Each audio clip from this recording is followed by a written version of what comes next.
mpaka mtu mwingine anapata ile hali ya kuweza kuisikia kwamba fulani ananuka. Na kuna baadhi ya wanawake hata akikaa hapa akinuka nzi anakuja kutua. I see.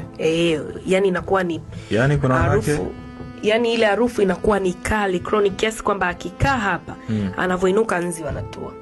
I see. Na wanakuwa hawapendi. Wengi wao kusema hawajijui sidhani, lakini mimi nishakutana nao baadhi ya mabinti ambao unakuta wana harufu lakini she's just fine kwamba hajui yeye mwenyewe kinachoendelea. Lakini harufu ni kali ama ni wanaamua tu kupuuzia. Basi kama hivyo, lakini ile mara nyingi inakuwa ni infection ambazo zinatibika.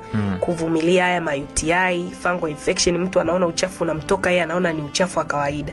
Narudia mabinti, hakuna uchafu wa kawaida. Hakuna uchafu wa kawaida. Hakuna.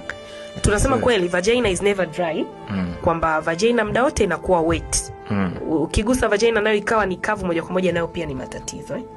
Inakuwa wet, alafu na kuna ile wet ya msisimko kwamba inakuwa over wet. Lakini uchafu ni uchafu. Unakuta mtu hadi anavua chupi kuna zile discharge zinakuwa pale. Nyingine ni nyeupe, zinaambatana na harufu ama zinaweza zisiwe na harufu. Wengine hadi anakuwa anapata mwasho. Lakini wale wanahitaji matibabu. Sio hali ya kawaida. Wanahitaji matibabu.